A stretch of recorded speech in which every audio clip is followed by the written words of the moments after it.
Classification of companies. Classification मतलब simple सी बात है, कितने प्रकार की कंपनियां होती है, अलग अलग उनके क्लासिफिकेशन हम देखेंगे आज। ठीक है, तो 3 प्रकार से हमने उनको क्लासीफाई करा है, 3 अलग अलग प्रकार से हमने उसमें बाइफरकेशन करा है। जैसे कि फर्स्ट है on the basis of liability. Liability मतलब किसके दायित्व कितने बनते हैं, उन दायित्वों के हिसाब से हमने उनमें बाइफरकेट करा है। नेक्स्ट है on the basis of number of members, मतलब कितने लोग उसमें कंपनी में उनके भागीदारी है, उसके ऊपर से हमने उनको अलग अलग क्लासीफाई करा है। और तीसरा करा है साइज, कि भाई कितनी बड़ी कितनी छोटी है। तो दो तीन प्रकार, स्मॉल कंपनीज, लार्ज कंपनीज के हिसाब से हम लोगों ने देख रखा है। तो सबसे पहली चीज़ है classification on the basis of liabilities. Liabilities में ये है कि एक तो भैया जिसमें सिर्फ शेयर्स के द्वारा लिमिटेड है, कि जितना उनके शेयर हैं उतनी उनकी लाइबिलिटी, उतने उनके दायित्व है। तो और सेकंड होते हैं कि भैया जो गारंटी के द्वारा है, जैसी जो कंपनी है उनके जो लाइबिलिटी है उनकी गारंटी के हिसाब से लाइबिलिटी बनती है। और एक होती है जो जिसकी अनलिमिटेड लाइबिलिटी होती है। ठीक है, वहीं अगर हम लोग नंबर ऑफ मेंबर्स की बात करते हैं तो अलग अलग कंपनियां देखने को मिलती है हमको। एक होती है पब्लिक, एक होती है प्राइवेट, एक होती है जनरल प्राइवेट, एक होती है 1% कंपनी। तो हम इन सबको अभी पढ़ेंगे। सो लाइबिलिटी ऑफ इट्स मेंबर्स के हिसाब से अगर हम बात करते हैं तो उसके हिसाब से एक फर्स्ट थी हमने कंपनी लिमिटेड बाय शेयर्स। तो भैया वो सिंपल सी बात है कि शेयर होल्डर है, शेयर अगर अपने कंपनी में अपने कोई हिस्सा खरीदा है तो उस हिस्से का अपन ने कुछ पैसा दिया, और जितना हमने उसको पैसा दिया है हमारी लाइबिलिटी को हमारे उस पैसे की ही बनती है। तो क्या हो जाएगा, वो हमारी कौन सी लाइबिलिटी हो जाएगी, कंपनी लिमिटेड बाय शेयर्स। दूसरी होती है गारंटी की, भैया हर मेंबर को जो है जितनी भी एसेट्स की जो कमी पड़ रही है उसको वो कंप्लीट करेगा कंपनी में, और उसके अवेज में वो गारंटी देगा वहाँ पे। ठीक है, और ये जो अमाउंट वो गारंटी करता है जो कि मेमोरेंडम ऑफ एसोसिएशन में लिखा जाएगा, एमओए क्या होता है वो अपन बाद में पढ़ेंगे। ठीक है, तो उसमें लिखा होता है, और ऐसी ऐसी कंपनी को हम बोलते हैं कंपनी लिमिटेड बाय गारंटी। और अनलिमिटेड गारंटी वाली जो, सॉरी अनलिमिटेड लाइबिलिटी वाली जो कंपनीज होती है तो सिंपल सी बात है, कंपनी जिसके हर मेंबर के ऊपर जो उनके दायित्व है, जो लाइबिलिटी है वो अगर अनलिमिटेड है तो हम उसको बोलेंगे अनलिमिटेड लाइबिलिटी वाली कंपनीज। अब नंबर ऑफ मेंबर्स, ये देखो ये इंपॉर्टेंट है पॉइंट, नंबर ऑफ मेंबर्स आ नहीं है। सो नंबर ऑफ मेंबर्स के हिसाब से अगर देखा जाए तो सबसे पहले हम पढ़ रहे हैं general private companies. According to the section 2 of companies act 2013, private company means a company having a minimum paid up share capital of 1 lakh और such higher paid up share capital as may be described and which is by its articles. तो भाई section 268, section 2 subsection 68 of companies act 2013 के हिसाब से private company वो private company जिसका minimum share capital कितना हो, 1 लाख रुपए का या उससे ज़्यादा का। ठीक है, तो वो कंपनी, और उसके साथ साथ ये और कुछ उसमें बातें बताइए, क्या क्या बताइए कि पहले कि restrict the right to transfer share, उनके शेयर्स को ट्रांसफर करने में रेस्ट्रिक्शंस लगे हो, नहीं कर सकते या फिर करने में बाधा है नहीं हो तो। Second, accept in the case of 1% company, सिर्फ एक 1% कंपनी को छोड़ के, क्यों, क्योंकि 1% कंपनी नाम ही बता दी, एक ही बंदे की कंपनी, एक ही बंदे का उसका मालिक है, तो वो 1% कंपनी जो है ओपीसीज जो होती है उनको छोड़ के, क्योंकि वहाँ पे जो है नंबर ऑफ मेंबर्स को कितना लिमिट कर दिया जाता है, 200 से ज़्यादा मेंबर्स नहीं हो सकते। ठीक है, पर्सन्स हुआ। नेक्स्ट पॉइंट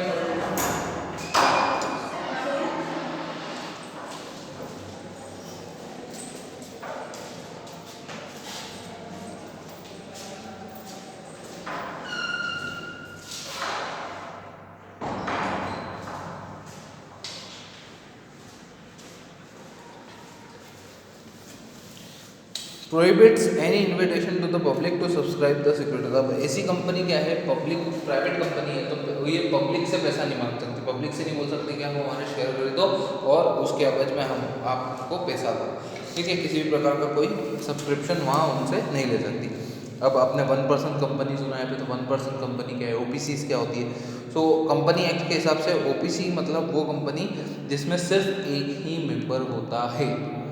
प्राइवेट कंपनी में कितना होते हैं 200 और ओबीसी में कितना होता है 1।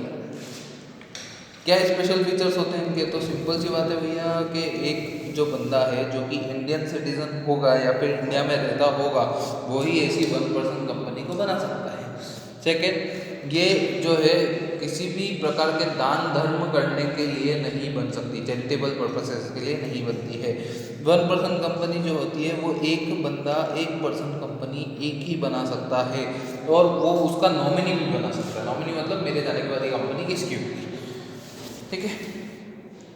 ये non banking financial investment activities को नहीं कैरी आउट कर सकते। Non banking financial investment activities मतलब इनका जितना भी ट्रांजैक्शन होना चाहिए वो बैंक के थ्रू होना चाहिए। कहीं पे भी अगर ये लोग इन्वेस्ट कर रहे हैं तो वो थ्रू बैंक्स होने चाहिए, अदरवाइज वो काम नहीं कर सकते हैं। इनका जो पेड अप शेयर कैपिटल होता है मतलब जितना इसमें लगा हुआ पैसा है वो 50 लाख से ज़्यादा नहीं हो सकता है, ओके। और जो एवरेज एनुअल टर्नओवर है मतलब साल भर में जो पैसा ये इधर उधर करते हैं, टर्नओवर का मतलब होता है जो आपका इनकम आया वो भी और जो एक्सपेंस है वो भी सब उसी में मिलाता है। तो टर्नओवर जो है वो 2 करोड़ से ज़्यादा नहीं हो सकता है और इसके कम से कम 2 डायरेक्टर होने चाहिए और ज़्यादा से ज़्यादा कितने हो सकते हैं 15 डायरेक्टर्स हो सकते हैं। ये होती है हमारी बात। अगली आती है public company. Public company according to the section 2 sub para 71 of companies act 2013, public company पहली बात तो सिंपल सी बात है प्राइवेट कंपनी नहीं है इसलिए उसको हमने बोला पब्लिक कंपनी। और इसके जो मिनिमम शेयर ऑफ कैपिटल होते हैं वो होते हैं 5 लाख और ज़्यादा हाँ बिल्कुल।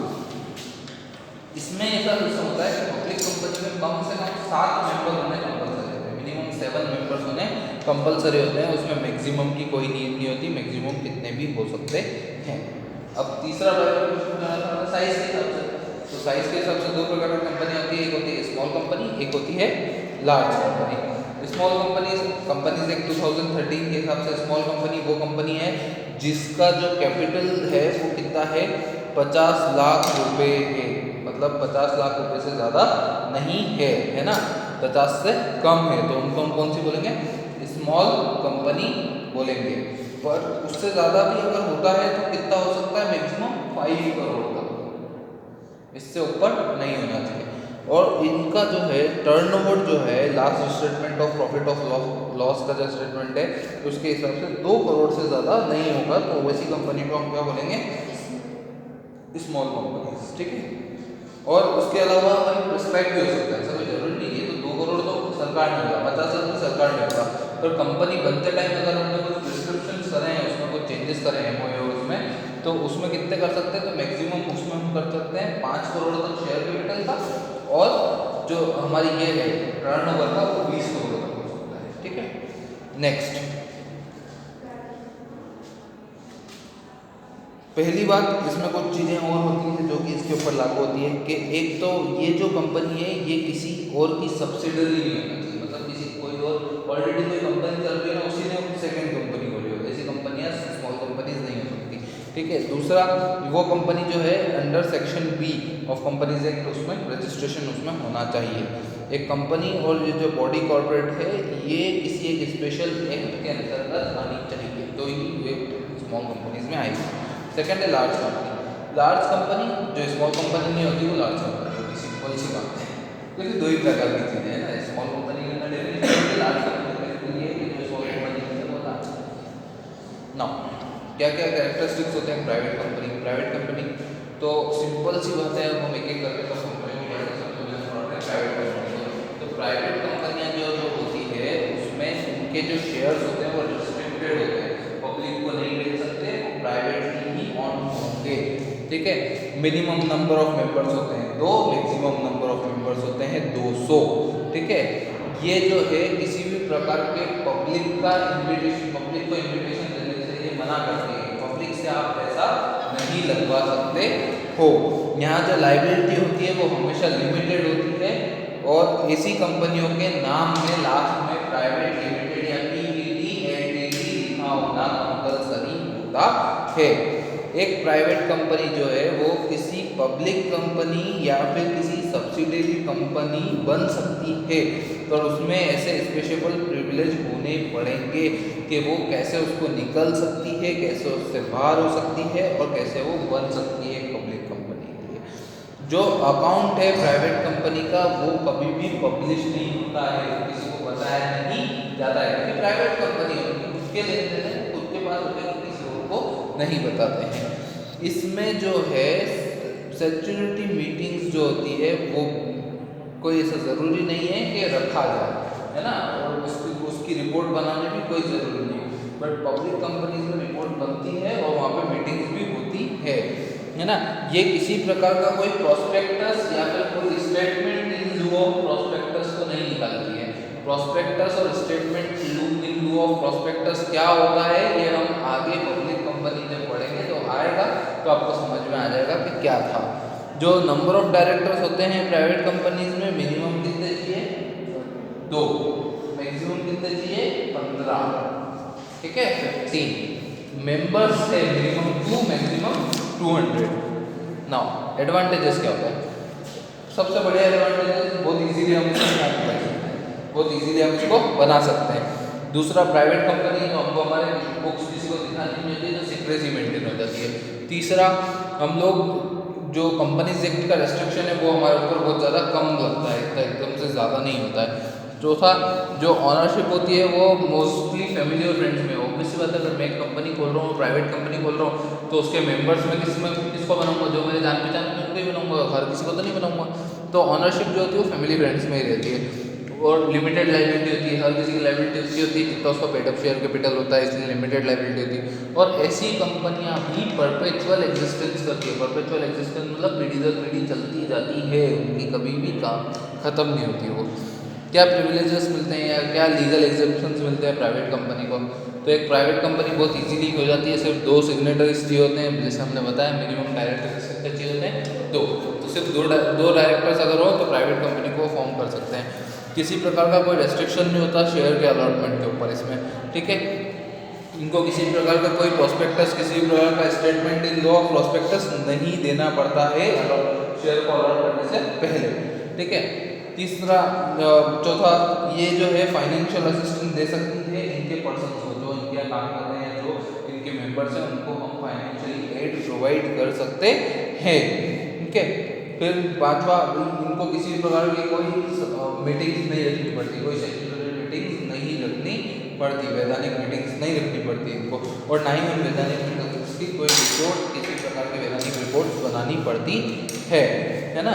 ये जो है अपने डायरेक्टर को रेम्यूनरेशन दे सकती है।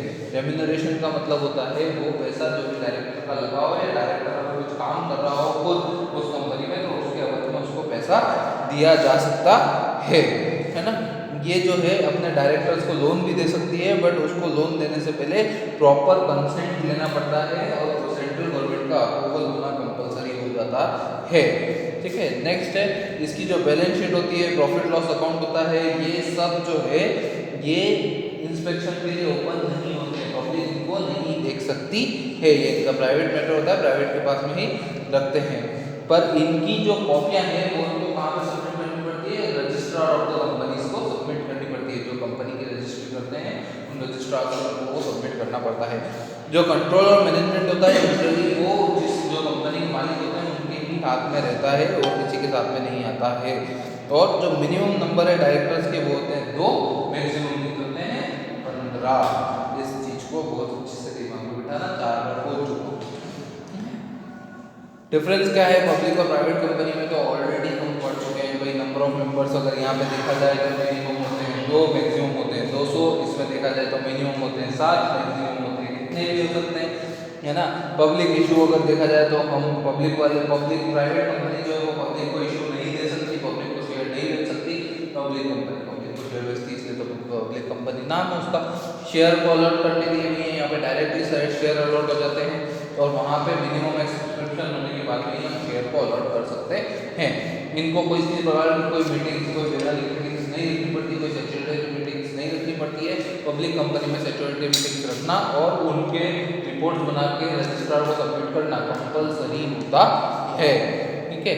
यहाँ पे प्रोस्पेक्टस या स्टेटमेंट इन लिeu ऑफ, इन लिeu का मतलब होता है की जगह पे, तो प्रोस्पेक्टस की जगह पे कोई स्टेटमेंट या प्रोस्पेक्टस नहीं देना पड़ता है, वहाँ पे ये देना कंपलसरी रहता है बिफोर शेयर्स का, किसी प्रकार के शेयर्स को अगर मार्केट में उतारो उससे पहले।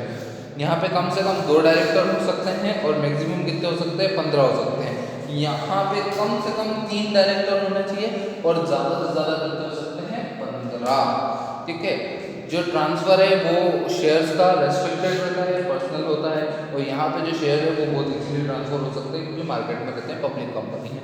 नेक्स्ट, डायरेक्टर जो है यहाँ पे रिटायर नहीं होते हैं, इसमें प्राइवेट कंपनी में ज़रूरी नहीं कि हम उनको रिटायर करें, है ना, बट यहाँ पे जो 1/3 डायरेक्टर्स होते हैं उनको हमको रिटायर करना पड़ता है रोटेशन में बनाने के लिए। ठीक है। नेक्स्ट, जो शेयर्स हैं वो रिस्ट्रिक्टेड होते हैं, यहाँ पे जो शेयर्स है वो इजीली कर दिए जाते हैं। जो लोन्स है डायरेक्टर को वो प्राइवेट कंपनी दे सकती है, बट उसके लिए consent of the central government लेना जरूरी होता है। और पब्लिक कंपनी किसी भी डायरेक्टर को किसी भी प्रकार का लोन नहीं दे सकती है, उसके लिए उनको प्रायर परमिशन लेनी पड़ेगी, उसके लिए भी होगी। ठीक है। और यहाँ पे डॉक्यूमेंट्स जो होती है वो जैसे कि लिस्ट ऑफ डायरेक्टर्स या फिर क्या कंसेंट है, क्या कॉन्ट्रैक्ट है, ये सब रजिस्ट्रार को नहीं देना पड़ता है, पर वहाँ पे हर एक चीज़ पब्लिक कंपनी में हर छोटी बड़ी चीज़ रजिस्ट्रार को सबमिट करना पड़ती है ना। ये शेयर को शेयर वारंट्स दे सकती है, ये लोग शेयर वारंट्स दे सकते हैं, बट सिर्फ कितने दे सकते हैं, जब उन शेयर्स का पूरा पैसा दे दिया हो तो। ठीक है। फिर यहाँ पे लिमिटेड में जो वर्ड्स है उसका कैसे यूज होता है, तो प्राइवेट कंपनी में प्राइवेट लिमिटेड लगा होता है और पब्लिक कंपनी में सिर्फ लिमिटेड वर्ड लगा हुआ होता है। कंपनी और partnership, 1 person company, private company, public company, हम ये सब पढ़ चुके हैं। इनके डिफरेंसेस तुमको एक बार पढ़ोगे तो इजीली समझ में आ जाएंगे। नहीं समझ में आते हैं तो आप मुझे बोल सकते हो, we will again discuss this tomorrow if you want.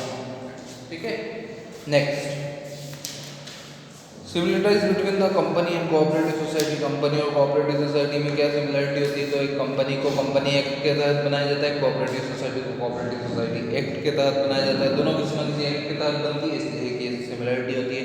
दोनों में जो है बोर्ड ऑफ डायरेक्टर को इलेक्ट किया जाता है और वही मैनेज करते हैं। दोनों को रजिस्ट्रेशन करना जरूरी होता है, दोनों का जो सेटअप है वो डेमोक्रेटिक होता है। वहाँ पे जो है डायरेक्टर्स बनते हैं, चुनाव होते हैं, उसमें से मैनेजर निकलते हैं, तो मैनेजमेंट का सेटअप डेमोक्रेसी से होता है दोनों ही जगहों पे। दोनों में जो है बिजनेस कंडक्ट होते हैं और दोनों ही की जो मेंबरशिप है वो उसको ऑर्गेनाइज करना पड़ता है, कैसे, शेयर को परचेस करके। ठीक है। और दोनों ही एक प्रकार की सेपरेट लीगल एंटिटी है। कंपनी जो एक पूरा अपने आप में एक बंदा माना जाता है और ऐसे ही कॉर्पोरेशन एक अपने आप में एक अलग लीगल एंटिटी मानी जाती है। दोनों का ही परपेचुअल सक्सेशन होता है। परपेचुअल सक्सेशन मतलब लगातार पीढ़ी चलती रहती है, दोनों ऐसा सिस्टम होता है। अब कंपनी ऑर्गेनाइजेशन के मेरिट क्या होती है या एडवांटेजेस क्या होता है, तो सिंपल सी बात है कि पब्लिक से कंपनी में तो बहुत सारे कितने लोग 200 लोग हो सकते हैं और पब्लिक कंपनी में तो हज़ार हो सकते हैं, लाखों हो सकते हैं। तो अगर हम सबसे थोड़ा थोड़ा पैसा लेंगे तो हमारे पास पैसा कितना हो जाएगा, तो हमारे पास रिसोर्स की किसी भी प्रकार की कोई कम्युनिटी कहीं से भी कहीं कमी नहीं होती है। हम लोग बहुत ज़्यादा बहुत बड़ा रिसोर्स प्रोवाइड कर सकते हैं। लाइबिलिटी जो होती है लिमिटेड होती है, सिर्फ उतनी होती है जितने हमारे शेयर्स होते हैं। ऐसी कंपनी स्टेबल रहती है, काफ़ी सालों तक चलती रहती है, क्योंकि ये खुद में एक लीगल एंटिटी होती है। और परपेचुअल सक्सेशंस यहाँ पे हमको देखने को मिलते हैं, क्योंकि इनमें बहुत सारे लोग रहते हैं, बोर्ड ऑफ डायरेक्टर बनते हैं और मैनेजमेंट भी हम अलग अलग मैनेजर्स को अपॉइंट करते हैं, तो इनका मैनेजमेंट भी जो होता है वो अच्छा होता है, एफिशिएंट मैनेजमेंट हमको देखने को मिलता है। यहाँ पे शेयर्स हम ट्रांसफ़र कर सकते हैं, जो हमने एक बार शेयर्स तो हम कोऑपरेटिव सोसाइटी में देते थे, पर कोऑपरेटिव सोसाइटी के शेयर कभी भी ट्रांसफर नहीं किए जा सकते, पर कंपनी के शेयर ट्रांसफर हो सकते हैं। पब्लिक कंपनी तो बहुत इजीली, प्राइवेट कंपनी तो उसमें रेस्ट्रिक्शंस के साथ में। ठीक है। और जो क्योंकि आपके पास बहुत ज़्यादा पैसा होता है तो आपको लार्ज स्केल प्रोडक्शन के बेनिफिट्स मिलते हैं। लार्ज स्केल प्रोडक्शन के मतलब जब आप किसी भी चीज़ को बल्क में खरीदने जाएंगे तो उसका पैसा कम लगेगा, कम खरीदेंगे तो पैसा ज़्यादा लगेगा। तो लार्ज स्केल प्रोडक्शंस की इकोनॉमीज आपको देखने को मिलती है। दूसरा, इसमें भी डेमोक्रेटिक सेटअप देखने को मिलता है, वहाँ पर डेमोक्रेसी देखने को मिलती है। बोर्ड ऑफ डायरेक्टर्स होते हैं, इलेक्शन होते हैं, उनको इलेक्ट किया जाता है वहाँ से बोर्ड ऑफ डायरेक्टर्स से, जो उनके अंदर भी इलेक्शन होते हैं। और कोई सा भी अगर कुछ भी उनको नया कुछ काम करना होता है तो वो बोर्ड ऑफ डायरेक्टर्स के सामने रखा जाता है, वहाँ पर उसके ऊपर वोटिंग होती है और वोटिंग होने के बाद भी उसमें यस और नो मिलता है। नेक्स्ट है भैया कि जो रिस्क है वो डिफर हो जाती है। डिफर मतलब सिंपल सी बात है, रिस्क कम हो जाती है। क्यों? क्योंकि हमारे पास में बहुत ही ज़्यादा पैसा एक तो है और बहुत सारे लोग रहते हैं, और रिस्क कुछ भी बिजनेस करने से पहले बहुत सारे लोगों से होते हुए एंड तक यस तक पहुँचता है, एक्चुअल होने लगता है, तो रिस्क जो है वो कम हो जाती है, डिफ्यूज हो जाती है। फिर ये जो बिजनेस कंडीशन में अगर किसी प्रकार का चेंज आता है, क्योंकि इनके रिसोर्सेज की कमी नहीं है, बंदों की कोई कमी नहीं है, पैसों की कोई कमी नहीं है, तो किसी भी प्रकार के चेंज में ये बहुत जल्दी से एडॉप्ट कर पाते हैं, उसको कोप अप कर पाते हैं और उसमें काम कर सकते हैं। यहाँ पे सोशल एडवांटेजेस भी होते हैं, क्योंकि ऑब्वियस सी बात है, जहाँ पे भी ऐसी कोई बड़ी कंपनी लगती है किसी कम्युनिटी के अंदर, तो वो उस कम्युनिटी को उससे बहुत ज़्यादा बेनिफिट मिलते हैं। जैसे कि क्या, एक तो फाइनेंशियल, अगर वहाँ पे कोई इंस्टीट्यूट है तो उसको रेवेन्यू जनरेट होना चालू हो जाता है। वहाँ के जो लोग हैं उनको ऐसी लार्ज स्केल प्रोडक्शन हो रही है, तो उसके कारण से वहाँ पे उनको जॉब्स मिलना चालू हो जाती है। जब किसी चीज़ का प्रोडक्शन अपने यहाँ हो रहा है, जब हम उसको फैक्ट्री रेट पे हमारे पास में मिलना चालू हो जाता है, तो हमको जो उसकी कॉस्टिंग है वो भी हमारी कम हो जाती है। और भी बहुत सारी चीज़ें, क्योंकि ज़्यादा अच्छे होते हैं तो गुड्स ज़्यादा बन पाते हैं, क्वालिटी अच्छी हो जाती है, क्वांटिटी अच्छी हो जाती है। ये सब चीज़ें सोशल एडवांटेज हमको देखने को मिलते हैं। What are the limitations? Limitation या फिर डिसएडवांटेज होता जाए तो क्या होंगे? तो लिमिटेशन, डिमेरिट्स या डिसएडवांटेज की बात करेंगे तो सबसे बड़ा डिसएडवांटेज इसका कि इस प्रकार किसी भी प्रकार की कंपनी को बनाना, उसमें फॉर्मेशन करना, उसको जब बनाते हैं तो उसमें डिफिकल्टीज बहुत होती है, ज़्यादा पेपर वर्क होता है, बहुत सारी चीज़ें होती है जो हमको देखना पड़ती है, टाइम कंज्यूम करता है, बहुत ज़्यादा एक्सपेंसिव होता है, क्योंकि हमको किसी एक ऐसे बंदे को हायर भी करना पड़ सकता है क्योंकि इसमें हमारी इन्वेस्टमेंट है, तो उसकी फीस प्लस हमको बहुत सारे अलग अलग प्रकार के चीज़ें देखनी पड़ती है। बहुत सारी सर्विस एक्सपर्ट्स दिए जाते हैं, जैसे कि प्रोमोटर्स चाहिए होते हैं, अंडर राइटर्स चाहिए होते हैं, शेयर होल्डर्स, बैंकर, सबको हमको अपॉइंट करना पड़ता है, तो इसमें पैसा भी बहुत लगता है और टाइम कंज्यूम भी बहुत होता है, तो थोड़ा बनाना जो है डिफिकल्ट है। लैक ऑफ पर्सनल एलिमेंट, जैसे अब हम लोगों ने इससे पहले जितने भी बैठे तो उन सब में कम लोग काम करते हैं या फिर एक दो बंदे ही रहते हैं, तो उनको एक पर्सनल टच रहता है उसमें, वो खुद ही उस बिजनेस के साथ में जुड़े होते हैं, वो खुद ही यहाँ तक कि एंड यूजर के साथ में भी कहीं ना कहीं से जुड़े हुए होते हैं। पर यहाँ पे क्योंकि बहुत सारे लोग काम कर रहे हैं, तो किसी भी प्रकार का कोई पर्सनल टच हमको देखने को नहीं मिलता है। ठीक है, नेक्स्ट भाई हो सकता है कि मैनेजमेंट में अगर दिक्कत हो तो फ्रॉडुलेंट मैनेजमेंट देखने को मिलता है। मैनेजमेंट अगर अच्छा नहीं हो, मैनेजमेंट में अगर कोई गलत बंदा है, किसी के हाथ में चला गया जो कि इतना ज़्यादा कंपनी में इन्वेस्टमेंट नहीं है, जिसका जो कंपनी के लिए अच्छा नहीं सोचता हो, तो ऑब्वियस बात है वो गलत काम करेगा और उसके कारण से हमको दिक्कत हो सकती है, कंपनी को दिक्कत हो सकती है। भाई पब्लिक कंपनीज मोस्टली जो होती है उसमें किसी प्रकार का सीक्रेट नहीं रहता है, उनकी बुक्स, उनकी हर एक चीज़ जो वो कर रहे हैं वो सब पब्लिक होती है, सबको बताना पड़ती है, इसलिए किसी भी प्रकार का सीक्रेट को मेंटेन करना बहुत ज़्यादा यहाँ पे डिफिकल्ट हो जाता है। ठीक है, क्योंकि इन प्रकार की किसी भी प्रकार की कंपनी में प्राइवेट पब्लिक कोई सा भी डिसीजन लेना होता है तो उसके लिए पहले मीटिंग लेना कंपलसरी होती है। उस मीटिंग में फिर वो डेमोक्रेसी के बाद में, डेमोक्रेटिक सेटअप होने के बाद में वो होता है, तो उसके कारण से बहुत सारे जो डिसीजन है उनमें जो टाइम लग जाता है, डिले होता है ना डिसीजन लेना। नेक्स्ट है conservation of wealth and control. भैया इस प्रकार की जो है, क्योंकि उनको बहुत ज़्यादा पैसा आता है, पब्लिक कंपनी में तो काफ़ी पैसा आ जाता है, तो उनके पास बहुत ही एक ज़्यादा वेल्थ बन जाती है, और जिसके कारण से एक तरीके से जो उनके साथ जुड़े हुए उनके साइड में कंट्रोल भी करना चालू हो जाते हैं, तो उसके कारण से एक बहुत बेकार काम होता है। जैसे कि क्या, जैसे कि जहाँ पे बहुत ज़्यादा शेयर होल्डर है वहाँ पे जनरल मीटिंग नहीं हो सकती। अब सपोज करो किसी कंपनी के 10 लाख शेयर होल्डर्स हैं, तो 10 लाख शेयर होल्डर के साथ में मीटिंग करना इम्पॉसिबल हो ही नहीं सकता, वो हो ही नहीं सकती है। ठीक है, जितने ज़्यादा शेयर होल्डर्स होते हैं तो बहुत सारे शेयर होल्डर्स क्या करते हैं कि भैया मैंने पैसा लगाया है, मेरे पैसे का मेरे पास अगर रिटर्न आ रहा है तो उनको उससे ज़्यादा कुछ नहीं फर्क पड़ता कि कंपनी क्या कर रही है क्या नहीं कर रही, उससे ज़्यादा कुछ नहीं पता।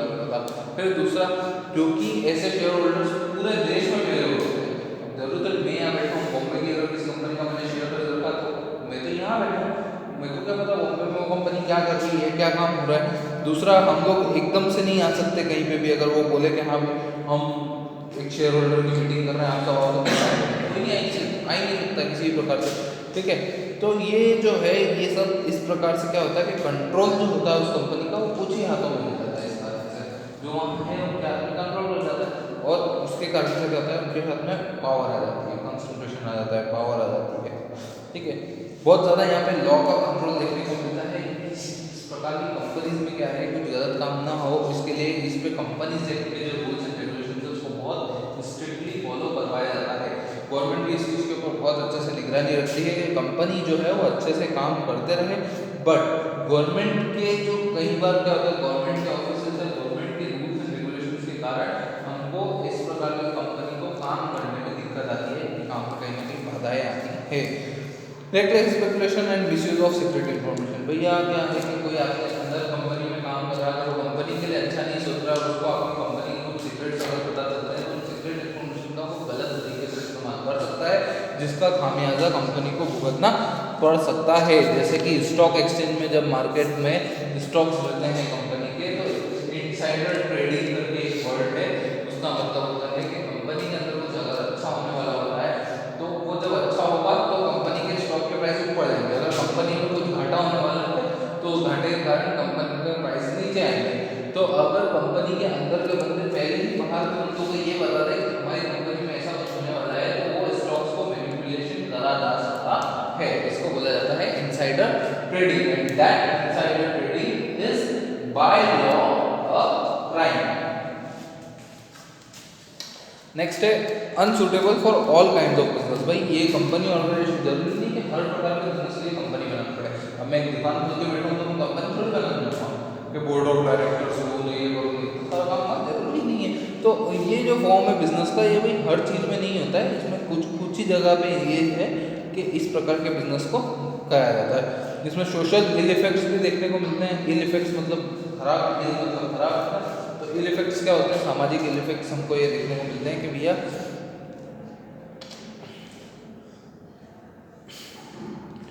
बहुत सारा पॉलिटिकल करप्शन ये लोग फैलाते हैं, बहुत पॉलिटिकली करेक्ट हो सकते हैं, ये लोग कर सकते हैं। ऐसी कुछ कंपनियां होती है जो कि अपने फायदे के लिए वहाँ पे जो लोकल गवर्नमेंट है उसको मैनिपुलेट करती है। जैसे अभी आज की तारीख में नागदा एक एग्जाम्पल लें तो नागदा में रेसिम इंडस्ट्रीज हुई, और रेसिम इंडस्ट्रीज की बात करें तो भैया ऑब्वियस सी बात है वो Nagda half of the Nagda को कवर करके चल रही है। तो जब इतनी बड़ी कंपनी इतनी छोटी जगह में बैठी हुई तो उस जगह की गवर्नमेंट को कहीं ना कहीं किसी न किसी तरीके से वो हस्तक्षेप करने के काबिल है, कर सकते हैं ना, ऐसा हो भी सकता है, नहीं हो सकता है, पर ये इल इफेक्ट्स में आता है।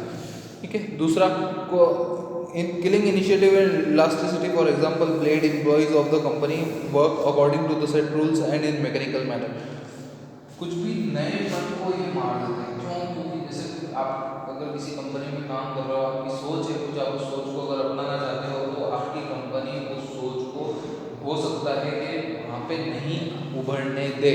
वो उसके यहाँ जितने भी वर्कर रहते हैं उन वर्कर को as a mechanical manner, mechanical मतलब जिस प्रकार से मशीन काम करती है उसी प्रकार से काम करने के तहत उनको रखते हैं कि इस टाइम पे ये करना है, मतलब करना है आपको, ऐसा ये काम आपको इस प्रकार से करना है तो आपको उसी प्रकार से करना है, आप कुछ अलग नहीं कर सकते हो। ठीक है, बहुत सारी कंपनी का फाइनेंशियल पावर इतना ज़्यादा हो जाता है कि वो सोशल मोनोपोलीज को खेलना चालू हो जाती है, जिसके कारण से उनका बहुत ज़्यादा प्रॉफिट हो। ठीक है, ये काम करना चालू हो जाते हैं वो लोग। तो ये कुछ है। अब कंपनी को फॉर्म कैसे करा जाता है, सबसे बड़ी चीज़ होती है कंपनी को फॉर्म करना। तो कंपनी को फॉर्म करने के 4 स्टेज होते हैं। पहला स्टेज होता है प्रमोशन। प्रमोशन मतलब अपना प्रमोशन करती है हर चीज़ का, कोई भी चीज़ का एडवर्टाइजमेंट है ना। तो कोई भी कंपनी जब हम खोलने जाते हैं तो कंपनी का प्रमोट करने का काम कौन करेगा, प्रमोटर करता है। एक प्रमोटर को वो लोग अपॉइंट करते हैं, प्रमोटर ये काम करता है। ठीक है, फिर उसको रजिस्ट्रेशन कराना पड़ता है, इनकॉर्पोरेशन कराना पड़ता है उसका। फिर उसके बाद में फिर कैपिटल लाना पड़ती है, भैया सब उसमें पैसा उगाना पड़ता है, पैसा लाना पड़ता है। और ये सब होने के बाद में फिर हम बिजनेस को कमेंस करते हैं, जिसको हम आगे और पढ़ेंगे, इस चैप्टर में बहुत अच्छे से पढ़ेंगे। दैट्स इट, इसके लिए अभी के लिए इतना काफ़ी है। अब थोड़ी देर बाद